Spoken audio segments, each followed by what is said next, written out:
Tapi nangisnya Tifa itu nangis yang luar biasa menurut saya. Bukan soal dibully, Apa tuh? bahwa dia itu diajukan ke polisi. Oh. Apakah saya sebagai seorang ibu gitu ya akan diajukan ke polisi, dilaporkan ke polisi, akan masuk penjara, terus dia nangis-nangis. Iya. Tapi sekarang begini lagi kelakuannya. Gue akan merusak nama baik Indonesia. Ya. Cabut nggak laporan polisi gue ini, lindungin nggak gue? Oh, Seolah-olah iya, Kan iya. seolah-olah begitu bang Iya, maksud iya, dia iya, itu. iya, Jadi dia iya, minta iya. perlindungan dunia internasional. Jadi bawaannya tuh pengen ngasih info aja keluar-luar gitu untuk mencari perlindungan karena dia pikir negara nggak lindungin dia. Nah, jadinya orang-orang kayak Dokter Tifa ini percaya kebenaran hanya milik dia. Kalau orang lagi hanyut, apapun akan dia pegang. Termasuk rumput tadi seperti saya ceritakan. Meskipun dia tahu rumput itu nggak akan kuat nahan bobot badan dia, tapi tetap dia pegang. Dokter Tifa tuh kayak gitu, Bang Roy Suryo. Dia udah, wah ini sudah jelas salah saya ini.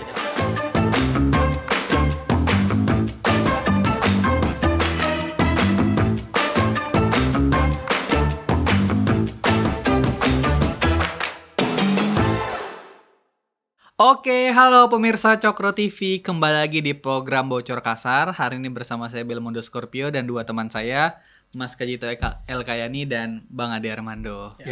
Yang telah menjadi komisaris. Selamat Bang, selamat. Selamat. Kita pengen selamat dulu. Ini artinya saya harus bicara lebih hati-hati. Lebih hati-hati. Dan memang Bang Ade ini kalau jadi komisaris kita percayalah ya. Iya. Dibanding orang-orang di sana.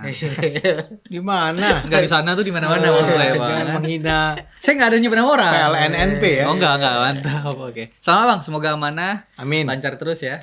Ya, ngabdi lah pada negara. Oke, hari ini kita masuk pada topik yang kayaknya ini udah bukan isu baru. Dan ini bukan tokoh baru juga, Dokter Tifa. Wih. Nah, ini Dokter Tifa ini kalau buat statement memang kadang ya bisa kita kategorikan sebagai statement yang ngaco lah ya. Menurut Anda dia tuh cantik gak sih? Untuk ukuran perempuan, saya nggak mau puji dia cantik karena yang cantik hanya istri saya. Ya. Mantap. Aman, safety. Nah, yang terbaru ini di kanal YouTube-nya Refli Harun, Dokter Tifa itu mengadakan sebuah acara semacam diskusi gitu ya, Iya. bersama beberapa diaspora dan beberapa pesertanya itu memang Diaspora tuh apa? orang-orang ini ya, Yang di luar Orang di luar Indonesia yang di negeri. luar negeri. Betul. Jadi ada Zoom, diundangnya 25 negara gitu, ada yang katanya dari negara-negara luar lah pokoknya untuk mendengarkan diskusi tersebut. Nah, diskusi itu panjang, tapi yang di-highlight di sini adalah statement-statementnya Dokter Tifa. Salah satu statementnya Dokter Tifa yang paling menarik itu adalah karena negara tidak mengakomodir tuh kebenaran yang dia sampaikan, maka dari itu dia akan membawa ke data-data, fakta-fakta tentang kepalsuan ijazah Pak Jokowi. Nah, ke dunia internasional. Dalam hal ini ada lembaga PBB katanya. Lembaga Hak Asasi Manusia Internasional. Perlindungan Perempuan Internasional. Dia akan bawa itu ke sana. Dan dia juga sampaikan dia sudah izin ke Pak Prabowo dan ngirim surat.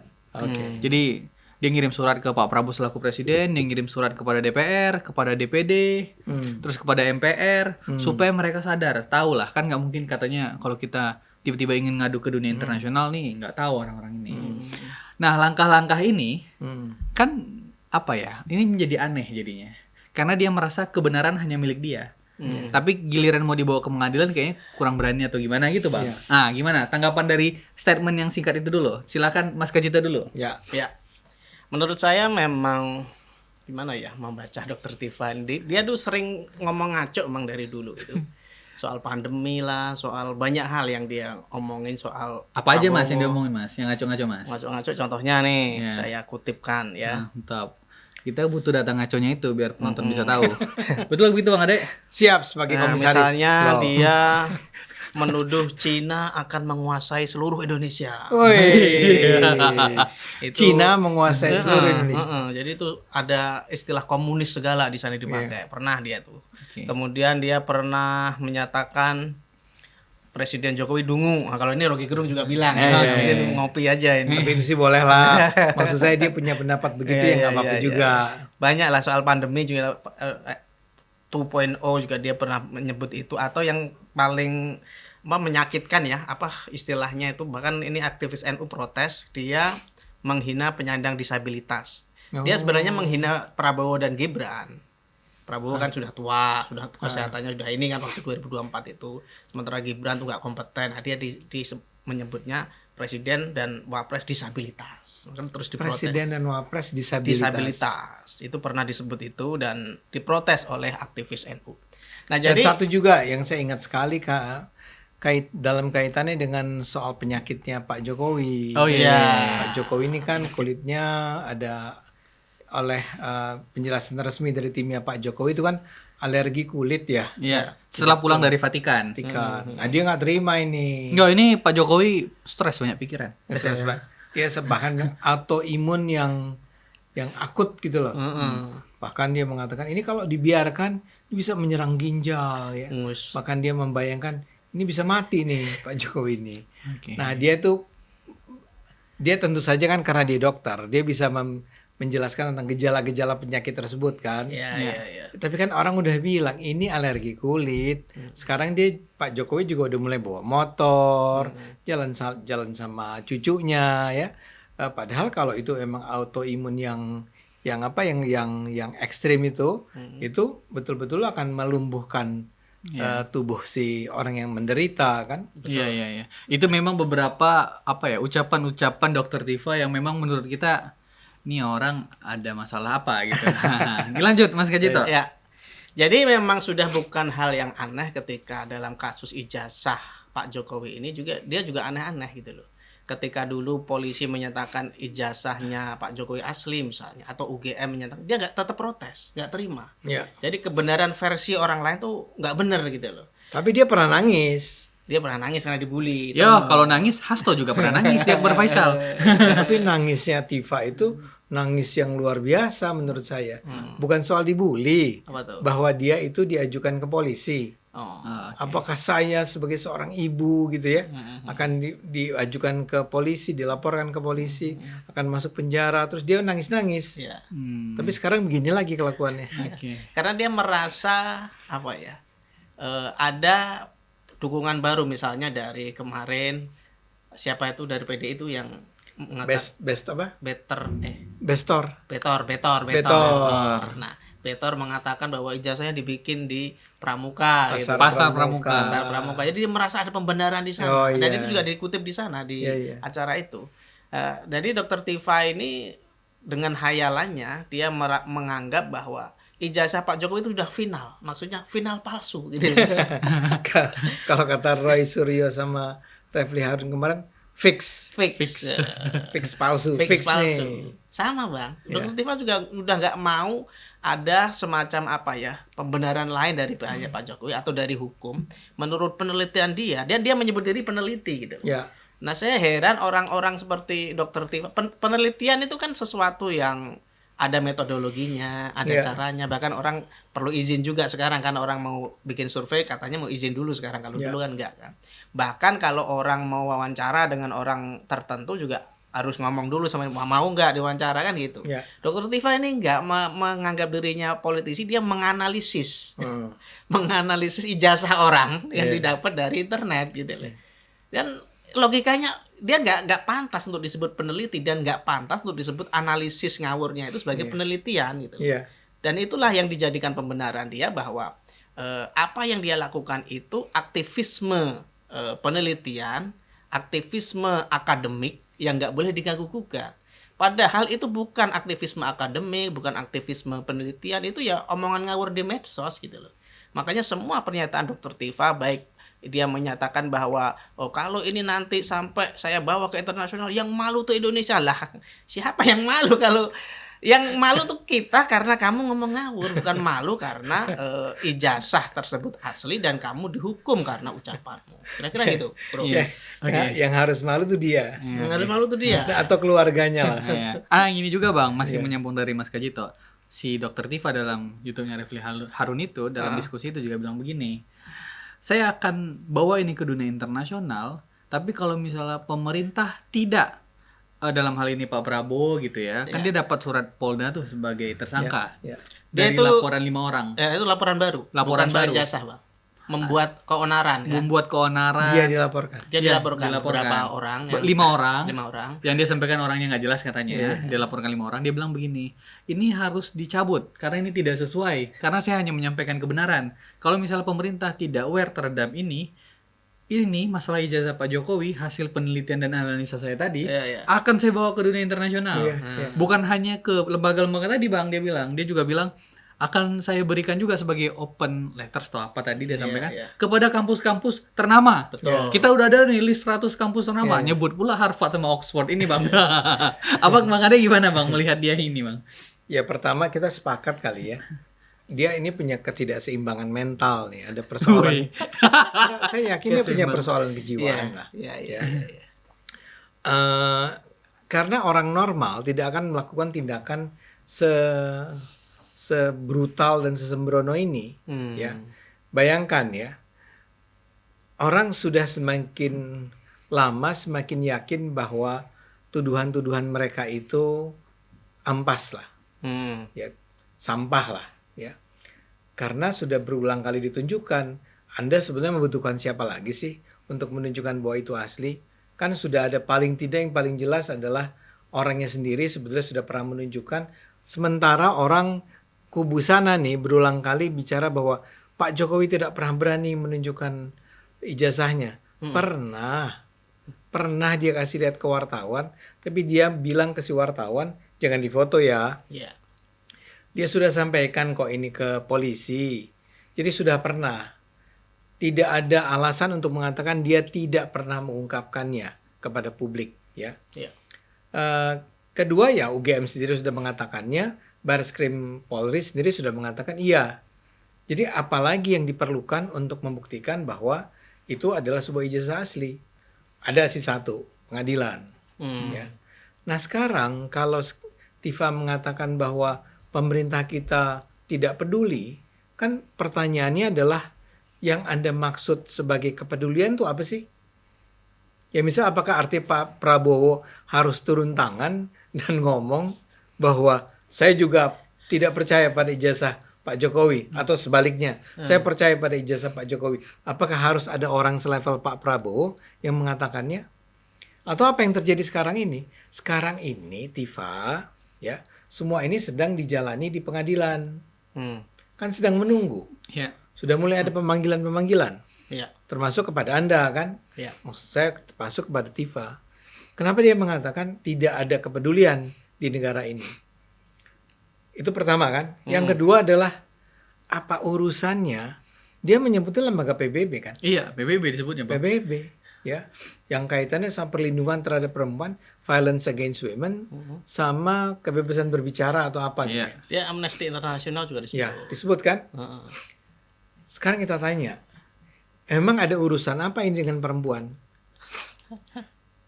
Tifa perempuan iya. Betul. Tapi kan dia tidak sedang menghadapi kekerasan terhadap perempuan. Dia itu adalah seorang, saya nggak tahu, kita menyebutnya scholar atau apa gitu ya, yang ngomong dan ngawur, dan kemudian pemerintah itu tidak menjawab kengawuran itu. Kenapa itu dianggap sebagai isu yang menyangkut tentang hak-hak perempuan? Nggak ada sama sekali. Mengadukan itu ke Komnas Perempuan katanya. Ya, betul kan? Ya. Komnas Perempuan. Saya sih yakin Komnas Perempuan akan ketawa tuh melihatnya. Ketawa tuh dalam arti begini, apa yang bisa kita lakukan dalam kasus ini? Apakah misalnya Tifa itu mengaku bahwa dia mengalami pelecehan seksual? Apakah dia pernah dihina karena dia dianggap perempuan yang nggak ada, yang tidak berotak begitu misalnya? Kan nggak ada. Orang cuma menolak tuntutan-tuntutan dia. Sekarang bayangkan kalau dia itu laporkan ke lembaga-lembaga PBB itu. Dan bayangkan kalau lembaga PBB itu juga nggak menjawab. Dia mau ngomong apa? Ke siapa lagi dia akan mengadu? Kepada Tuhan. Kepada Tuhan. Dia bahkan gini juga nih. Dia bahkan menyebut pasal-pasal Bang. Di dalam beberapa itu ya, dalam videonya itu dia nyebut pasal. Pasal 19, pasal 9. Ini diskriminasi terhadap anak, ibu, perempuan. Kan anak, ibu, perempuan. Diskriminasi apa? Diskriminasi kan perlakuan yang tidak adil gitu ya. Iya. Kak Jito diterima laporannya, siapa perempuan nggak diterima pengaduan laporannya, diskriminasi. Kalau ini kan nggak ada diskriminasinya. Nggak ada. Anda tuh ngawur omongannya, mengatakan itu adalah sebuah ijazah palsu. Dan itu bukan urusan internasional. Iya. Dan dia juga meminta dukungan diaspora ini loh Bang. Masyarakat yang ada di 25 negara Zoom ini kan minta dukungan supaya saya akan membawa ini ke internasional. Kita udah punya skemanya, jalan praktisnya udah kita. Ini orang udah kayak lebih prepare lah. Untuk melawan Pak Jokowi ini dalam dunia internasional ini kan. Ya, saya tidak menganggap mengadu kepada dunia internasional adalah salah untuk semua kasus. Tapi misalnya saja kita bicara tentang kayak pengaduan tentang apa yang terjadi pada tahun 65. Itu kan dibawa ke lembaga internasional. Karena dianggap pemerintah dari tahun 65 sampai sekarang tidak pernah secara serius merehabilitasi lah nama orang-orang yang terkena akibat dari tindakan-tindakan diskriminatif terhadap orang-orang yang dianggap dekat dengan komunis misalnya. Itu boleh. Dan menurut saya itu nggak salah. Saya menyayangkan karena dampaknya bisa panjang gitu. Tapi itu kan nggak salah dong, Atau misalnya taruhlah sekarang kasus 98 pemerkosaan terhadap perempuan Tionghoa. Kalau benar itu dihilangkan misalnya dari sejarah Indonesia, dalam buku sejarah yang terbaru nanti itu tidak akan disebut. Misalnya saja itu terjadi, bisa sajalah masyarakat di Indonesia protes ke dunia internasional, ke PBB atau lembaga-lembaga internasional lainnya. Tapi kalau ini kan soal ijazah palsu, yang jelas-jelas nggak palsu, diadukan ke lembaga-lembaga PBB, kepada lembaga-lembaga human rights, lembaga perempuan. Mereka juga bingung Bang, ngapain kita ngurus ijazah identitas orang kan? Satu orang pula yang diurusi kan? Presiden Indonesia ijazahnya palsu. Kemudian dia tadi Anda bilang kemana? Media internasional. Ke media-media internasional juga. Al Jazeera, Al Jazeera, BBC. Terus saya yakin kalau BBC baca, oh my god, ini dokter loh. Dokter bukan? Kurang tahu. Yang pasti dokter lah dokter Ini ada DR-nya Bang, saya nggak ngerti. Ada DR. Dokternya belum selesai kalau nggak salah. Kalau nggak salah ya.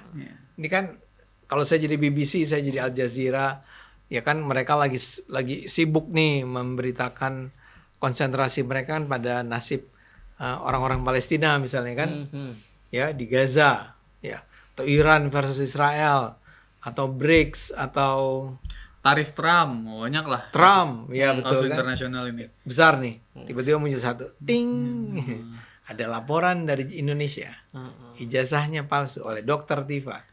Dia cek Dr. Tifa itu siapa? Ya ternyata emang bermasalah. Mungkin jadi joke. Terus ke kampus-kampus Anda bilang. Ke Harvard, ke Oxford itu yang gede-gede kan. Terus perguruan tinggi di sana tuh ngelihat ini sebagai apa ini? Saya melihat Dr. Tifa ini seperti sedang mengancam untuk merusak nama baik Indonesia. Dia kan begitu tuh. Logikanya itu kan begitu. Dia kalau enggak nih saya akan sampaikan ke dunia. Ini kan ancaman untuk gue akan merusak nama baik Indonesia. Cabut nggak laporan polisi gue ini, lindungin nggak gue? Kan seolah-olah begitu Bang maksud dia itu. Jadi dia minta perlindungan dunia internasional. Jadi bawaannya tuh pengen ngasih info aja keluar-luar gitu untuk mencari perlindungan karena dia pikir negara nggak lindungin dia. Nah, jadinya orang-orang kayak Dr. Tifa ini percaya kebenaran hanya milik dia. Iya kan? Nah, Mas Kajito gimana melihat orang kayak Dr. Tifa, Rosuryo dan kawan-kawan ini udah Bareskrim jelas, UGM jelas gitu. Tapi masih aja gitu. Ini setuju dengan Bang Ade tadi, orang-orang ini bermasalah gitu ya. Kalau bahasa saya orang ini sakit karena kalau kita lihat kalau musuhnya Dr. Tifa atau Prabowo misalnya, dia bisa lapor ke PBB. Dia bisa lapor ke lembaga HAM internasional misalnya, LSM internasional, Amnesty International misalnya. Boleh gitu. Musuhnya negara, musuhnya pemerintah. Ini kan Pak Jokowi lawannya. Pak Jokowi sudah bukan presiden, sudah bukan pemerintah. Dia justru kalau dulu waktu jadi presiden dia nggak mau lapor karena tahu kalau ini saya lapor waktu dia jadi presiden, kasusnya kayak gini, jadi kemana-mana gitu kan. Nah, ketika dia sudah nggak jadi presiden, dia lapor sebagai pribadi. Ini mestinya kan nggak ada kaitannya sama sekali jika dikaitkan dengan lembaga internasional gitu loh. Makanya Dr. Tifa itu saya lihat orang ini kan kayak orang yang hanyut di sungai itu loh Bang. Apa itu? Jadi kalau saya pernah waktu kecil hanyut di sungai itu. Guys. Bener Bang. Ada histori Bang. Ada histori. Iya, oke. Jadi apapun saya pegang. Ada rumput saya pegang, ada kaos teman saya pegang, sedapatnya. Ada gedebok lewat saya pegang. Akhirnya yang menyelamatkan Anda apa? Saya ya nggak nyangkut lah akhirnya, nggak ada yang nolongin juga waktu itu. Tapi nyangkut. Nggak ada yang Bisa. Nah artinya gini, kalau orang lagi hanyut, apapun akan dia pegang, termasuk rumput tadi seperti saya ceritakan. Meskipun dia tahu rumput itu nggak akan kuat nahan bobot badan dia, tapi tetap dia pegang. Dokter Tifa tuh kayak gitu Bang Roy Suryo. Dia udah, wah ini sudah jelas salah saya ini gitu loh. Dan datanya udah nggak ada legal standingnya nggak ada, bahasa dia sendiri ya kutip ini ya. Dia tuh nggak ada posisi untuk mempertanyakan ijazah Jokowi. Yang UGM udah jelas, Barreskrim Polri sudah klarifikasi, ada ijazahnya. Udah kita lari ke pengadilan pada akhirnya kan. Kalau mau jelasin soal ijazah ini, dia sudah nggak ada posisi lagi. Dia sudah sedang hanyut dia di situ. Nah makanya dalam kondisi panik, kalau kemarin udah nangis kan. Udah nangis gak berdampak ternyata, kemudian sekarang sok garang. Wah, saya yakin, kan kayak pidato gitu kan di video tersebut, kayak orasi dia tuh. Wah, ini kalau saya ngirim surat ke Pak Prabowo seolah-olah tuh ngancem. Ya tadi disebut Bang Brobel Mondo tadi. Jadi kalau Pak Prabowo nggak menanggapi sampai segitunya, DPR nggak menanggapi, saya kirim ke Mahkamah Internasional. Ya kirim aja, masalahnya di mana gitu loh. Sebetulnya iya betul, kirim aja. Kirim aja. Karena kalau kirim aja kan ya hak warga negara kan. Betul. Nah, orang-orang seperti Dokter Tifa ini memang saya nggak tahu ya, karena ini penyakit lama dan inilah kalau kebebasan beropini kebablasan. Ini gara-gara ini salah satu dampak buruk dari, bukan dampak buruk ya, ini salah satu kalau dulu Orde Baru kita dikekang kan, ketika reformasi muncul kekangannya hilang, kebablasan. Nah ini dampaknya begitu. Dokter Tifa itu salah satu produk itu. Makanya ketika dia mengatakan saya peneliti, ketika saya menyebarkan penelitian saya nggak boleh dihukum, saya nggak boleh dipersekusi, nggak boleh dikriminalisasi. Lah ini logikanya gimana? Jeblok lagi kan? Kalau dia peneliti, dia mengupload atau menyebarkan paper yang secara ilmiah ada metodologinya, ada teori-teorinya, ya oke lah akan diterima secara baik oleh publik. Tapi ketika dia meskipun dia seorang peneliti seperti pengakuan dia dan dia menyatakan desas-desus, menyatakan provokasi, hasutan ya, menyebarkan isu yang nggak jelas, ya itu jelas melanggar gitu loh. Karena hakikatnya kebebasan itu nggak ada yang mutlak.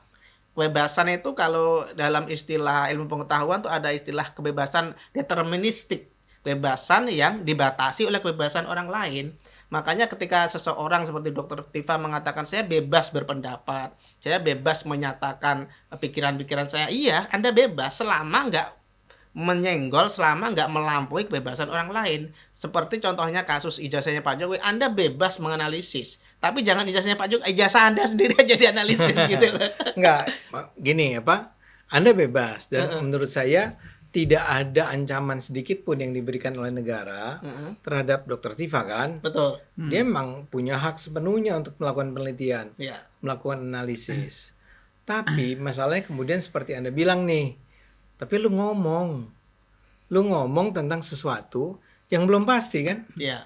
Ya, kan sekarang baru akan dibuktikan nih. Untuk bisa menyatakan bahwa itu asli atau tidak, Anda memerlukan lembaga yang punya otoritas dong. Betul. Kalau Anda cuma lihat-lihat terus Anda bilang bahwa ini palsu nih, ya orang yang dianggap palsu itu kan bisa tersinggung. Betul. Ya misalnya Anda menyatakan ijazah Ade Armando itu palsu. Saya udah bilang enggak Jit, ya ijazah saya itu asli. Anda masih juga palsu. UI turun tangan bilang ijazah Ade Armando itu asli. Anda bilang palsu juga. Polri akhirnya turun tangan. Ijazahnya Ade Armando itu asli. Anda masih ngotot juga. Ya Anda udah mencemarkan nama baik saya dong. Betul. Ya. Jadi saya heran bagaimana mungkin logika sesederhana itu tidak dikuasai oleh Dokter Tifa kalau dia memang seorang peneliti. Betul. Ya. Dan sebetulnya apa sih penelitian yang dia lakukan? Nah, ini dia masuk kepada penelitian yang dilakukan. Dokter Tifa dalam video Refli Harun itu, Bang, juga dia mengatakan dia ini udah punya hitung-hitungan katanya. Wah, Ini kan canggih nih. Kata dia. Jadi dia mengetahui, dia bahkan sampai menilai gini. Saya tuh nggak pernah salah kalau menghitung siapa yang bakal jadi presiden. Wih. Dia ngomong begitu. Dia ngomong begitu. Sejak zaman SBY. Sejak zaman SBY dia nggak pernah salah untuk jadi presiden. Bahkan ada yang pas lagi diskusi itu ada yang nanya, ini Gibran jadi presiden nggak 2029? Jawabannya enggak. Jauh, hitung-hitungan saya jauh katanya. Kalau itu kita juga setuju. Nah, gitu kan. Masa Gibran jadi presiden 2029? Ya ini kan orang ini kan suka begitu, Bang. Suka menilai. Terus dia juga menilai nih, kita bakal menang nggak melawan ijazah Pak Jokowi? Ya kita masih kalah nih katanya. Tapi kalau dukungan masyarakat besar, hitung-hitungan saya bisa aja berhasil. Jadi ini orang udah ngitung-ngitung pakai gaya matematika katanya. 60-40 kata gitu. 60 ke 60 kita menang. kalah, dia kalah, 40 dia menang. Jadi kita kekurangan poin nih. Oke. Jadi dia ada hitungan matematikanya. Itulah penelitian yang salah satu dia lakukan, Bang. Ada hitung-hitungan itu. Oke, Mas Kajito gimana melihat angka-angka Dokter Tifa ini? Saya jadi ingat teman saya Warsa Tarsono. Mantap. Jadi teman saya termasuk ya, saya main kripto kan, latihan gitu. Jadi teman saya itu juga seminar, baca bukunya Rama dibacain gitu kan. Kita sudah tahu namanya RSI, kita sudah tahu Bollinger, kita paham MCA. Wah, kita sudah memprediksi nih, Bel. 80% bakal cuan ini. Kita beli, besoknya jeblok. Itu mirip kayak gitu. Jadi seolah-olah menurut perhitungan dia, karena dia bukan ahlinya ya. Saya juga bukan ahlinya kan. Dia juga bukan ahlinya dalam hal ini. Dia sok-sok ngitung, dan ketika dia hitung ya angkanya asal comot aja. Seperti saya tadi. Waktu main kripto, saya analisis dengan seperangkat alat. Menurut saya 80% cuan, ternyata jeblok gitu loh. Karena nggak begitu cara mainnya ternyata. Nah, Dokter Tifa pun begitu. Makanya sejak awal dia ngomong sampai terakhir kemana-mana, orang ini nggak jelas. Oh, ini ya yang disampaikan juga 60-40, mau saya koreksi, saya baru ingat tadi kepikiran. Pemakzulan Gibran katanya. Masih 40 nih. Yang apa? Ya, dia bisa dimakzulkan. Jadi 60 tidak bisa dimakzulkan. Masih menang ya? Masih menang tidak dimakzulkan, tapi bisa dimakzulkan. Kalau dukungan masyarakat kata dia. Itu baru ingat gua itu. Dia lagi memprovokasi lah. Iya, terus katanya kalau barisan Gibran berhasil dimakzulkan, dia nanya pula ke orang-orang diskusi ini. Katanya Dokter Tifa cocok nih jadi wakil presiden. Si Dokter Tifa balas, saya kayaknya lebih cocok jadi presiden katanya. Dia langsung deklarasi dia. Pengen deklarasi dia kan? Deklarasi dia. Deklarasi. Kecil-kecilan gitu ya. Tapi nggak ada yang tepuk tangan, Bang. Nah, itu ya. Sehingga ya krik aja jadinya. Jadi orang juga penontonnya kali ngelihat dia, lu mau jadi presiden, serem banget kan? Iya. Gimana Bang Ade melihat Dokter Tifa ini kan udahlah dia memprediksi pemakzulan Gibran, dia pula punya keinginan untuk jadi presiden. Itu datanya dari mana ya? Kok ada angka-angka? Oh, saya nggak ngerti itu. Nah, ini Bang ada yang pakar ini nih. Gimana Bang melihatnya Bang? Itu kan ngarang. Susah kita nilai karangan. Iya. Saya merasa sayang sekali ya. Dan ini munculnya di channel Refli Harun ya. Oh iya. Saya tuh selalu bingung sama Refli ini. Saya merasa dulu tuh saya betapapun barangkali saya beda pendapat dengan Refli ya. Dia sebagai ahli tata negara ya. Iya. Betul. Ya, hukum tata negara. Itu selalu saya dengarkan pendapat-pendapatnya. Belum tentu saya setuju. Tapi ya kan kita memang kalau berdebat kita bicara tentang perspektif Anda seperti apa, seperti orang bilang point of view Anda seperti apa, logika Anda seperti apa, argumen Anda seperti apa, data yang Anda miliki seperti apa, sehingga kita bisa tiba pada kesimpulan bahwa oh ya pantas Anda mengatakan begitu karena yang Anda tahu adalah ABC gitu ya.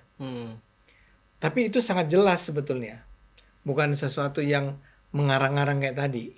Ya, saya percaya bahwa misalnya Gibran itu memang menjadi presiden karena dia menjadi wakil presiden karena dia sudah didukung oleh Pak Jokowi, ya.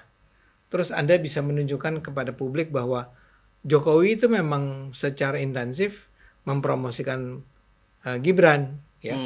Sehingga saya paham kalau terus dia bilang bahwa jadi menangnya Gibran itu adalah sebagai wakil presiden adalah karena faktor Jokowi. Saya boleh nggak setuju sama itu. Tapi saya tahu kenapa dia tiba pada kesimpulan seperti itu. Oke?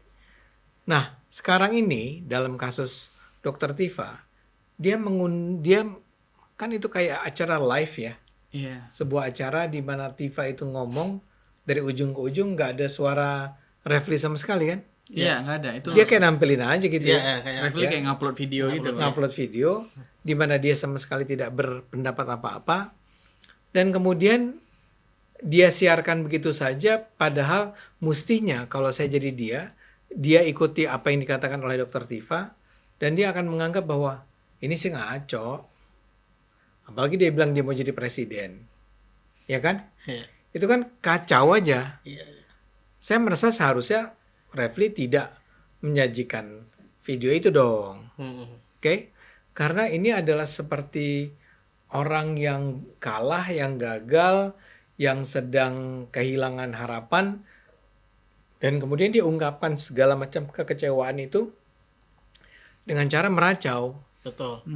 Ya, memang kita tidak pernah bisa berharap dia akan bicara dengan argumentasi yang lengkap, yang rapih gitu ya, yang masuk di akal. Karena pada dasarnya ini orang yang sedang meracau. Betul. Dia omongannya udah nggak jelas dan kemana-mana gitu. Kemana-mana. Ya bayangkan kalau betul dia kirim surat ke mana tadi, udah lembaga-lembaga seperti PBB, Amnesty International, Komnas Perempuan, kemudian dia bilang saya juga kirim kepada media-media Al Jazeera, kepada BBC, kemudian dia bilang dia juga kirim ke kampus-kampus terkemuka, ya. Oxford, Harvard gitu ya. Ini kan ngarang, ngawur ini ya. Ya. Kenapa dia tidak menunggu aja hasil penyelidikan atau proses pengadilan misalnya, ya. Dan kalau dia merasa bahwa itu tidak menjawab kebutuhan dia, ya dia tidak perlu sampai bicara ke luar negeri. Dia galang aja solidaritas di dalam negeri ini. Kan udah ada Roy, udah ada Refli sendiri barangkali, ada Buniani, ada segala macam. Ya udah suarakan terus kritik Anda. Walaupun ya kritik itu harus berdasarkan argumentasi-argumentasi yang lengkap ya, yang solid gitu. Yeah. Bukti-bukti yang jelas, yang verified, yang bisa dibuktikan. Kalau enggak ya memang dia betul-betul sedang meracau sekarang ini. Oke. Mas Giti itu gimana melihat orang yang kata Bang Ade tadi meracau? Ya. Dr. Tifa dan lain-lain ya, bukan hanya dia. Dan lain-lain. Roy Suryo ya, dan kawan-kawan. Tapi Tifa nih agak menurut saya extraordinary. Luar biasa dibanding yang lain. Ya Roy juga ngaco sih. Ini lebih parah berarti. Dosisnya. Bayangin dia sampai ngirim surat ke lembaga-lembaga internasional. Iya, dia pengen ngirim surat. Dia merasa dirinya penting, Bang. Oh iya. Jadi saya membayangkan gini loh, dia nyuratin DPR, DPD, MPR, termasuk Prabowo. Oke, di situ dulu lah, jangan kejauhan. Ya, itu dulu lah. Itu dulu lah ya. Oke, dia kirim surat. Yang pertama, apakah surat itu sudah diterima langsung oleh Prabowo misalnya, atau DPR ya ketua DPR? Kalau sudah diterima, apakah sudah dibaca? Kan itu dulu. Jangan-jangan nyasar suratnya ya. Kalau sudah dibaca, apakah akan ditindaklanjuti? Atau gini, misalnya saya adalah Prabowo gitu ya. Terus Teddy kan bilang, Pak ada surat Pak. Pak ada surat. Ya dari siapa? Dari Dr. Tifa. Ya udah. Nah. urus. Dibaca aja lah. Kasih ke kucing saya. Bobby. Oke, sorry. Nah, artinya kan dengan PD-nya dia ngomong akan menyurati seluruh dunia ini. Iya. Terus lo siapa gitu loh. Sampai-sampai orang harus mendengarkan pendapatmu, membaca suratmu dan merespon. Kok nganggur banget orang-orang itu gitu loh. Nah, kalau kamu punya masalah hukum, kan sudah ada seperangkat hukum. Sudah ada proses gitu loh. Kalau kamu menganggap prosesnya nggak fair, prosesnya tuh kriminalisasi terhadap kamu boleh menggugat proses tersebut. Kan bisa dilakukan. Bisa digugat juga kan proses itu. Dan bisa dibatalkan. Kalau memang terbukti proses hukum itu ada celahnya gitu loh. Ada kurangnya. Nah ini Dr. Tifa kan enggak. Proses aja sekarang baru posisinya naik katanya. Jadi terlapor. Kemarin saksi kan, sudah naik terlapor. Jadi sedikit lagi nih dia akan jadi tersangka, makanya dia panik gitu ya. Gitu loh. Dan ini salah satu bagian dari aksi dia karena dia sedang panik. Seperti orang yang hanyut di sungai tadi, semua dilakukan, semua dipegangin gitu. Meskipun dia tahu bahwa apa yang dilakukan ini nggak bermakna sebenarnya. Ya sekedar apalah, sok gagah aja, sok orasi kayak seorang pejuang mujahidah gitu kan, kayak di Palestina gitu loh. Dia sedang mengomandoi pasukannya yang katanya 25 negara. Siapa aja di dalam negara itu? Apakah mereka akademisi? Apakah mereka punya akses politik di masing-masing negara? Atau jangan-jangan mereka buruh migran gitu loh. Atau jangan-jangan mahasiswa gitu. Artinya orang-orang ini bahkan mereka sudah punya beban hidup sendiri, punya persoalan hidup sendiri di negara-negara tersebut, suruh ngurusin masalahmu gitu kan. Saya duga sih diaspora itu nggak akan merespons dengan positif. Kenapa, Pak? Ya, maksud saya gini, orang-orang yang sedang berada di luar negeri itu biar bagaimanapun kan juga punya logika. Ya. Mereka akan melihat ini sebagai langkah yang ya seperti yang tadi kita lakukan di sini. Kita menganggap itu sebagai omong kosong, meracau, ya dungu ya. Mereka juga saya duga orang-orang Indonesia yang di luar negeri itu akan punya cara pandang yang kurang lebih sama. Ya. Bahkan begini, kalaulah mereka itu merasa bahwa sebenarnya ada kemungkinan ijazah Jokowi itu palsu, tapi apa yang dilakukan oleh si Tifa ini, menurut saya mereka juga akan menilai ini sebagai too much. Udah berlebihan kemana-mana. Ya. Saya duga ya. Ya. Jadi barangkali dia asik sendiri aja, Tifa ini. Jadi dia merasa puas dengan apa yang dia lakukan gitu ya. Ya. Dan dia merasa orang menatapnya dengan rasa bangga, kagum gitu kan. Tapi nothing. Saya jadi ingat dia pernah bilang, ini agak belok sedikit ya. Ya. Dia pernah bilang Anies Baswedan itu cocoknya bukan lagi untuk jadi calon presiden. Terus? Jadi dirjen PBB atau apa gitu. Sekjen PBB. Pernah kan dia bilang begitu? Pernah kayaknya. Kan ngawur itu. Berarti Pilpres kemarin dia dukung Anies ini? Ya pastilah. Oh, bukan Prabowo ya? Bukan. Dia anak Abah Tulen. Dia fansnya Anies. Oh iya. Kayaknya agak-agak. Mungkin dia kalau dilihat sama Anies dia tersipu-sipu. Memang orang-orang seperti Dokter Tifa ini terjebak pada dunianya sendiri dan berkuar-kuar pada apa yang ada di pikiran tanpa melihat kiri kanan maupun orang sekitar. Tapi ada satu hal saya pikir. Apa itu Bang De? Jangan-jangan ini memang cara untuk menunjukkan betapa ngawurnya orang-orang yang anti Jokowi. Ya, ini seperti kita diberi contoh nih tentang betapa ngawurnya mereka.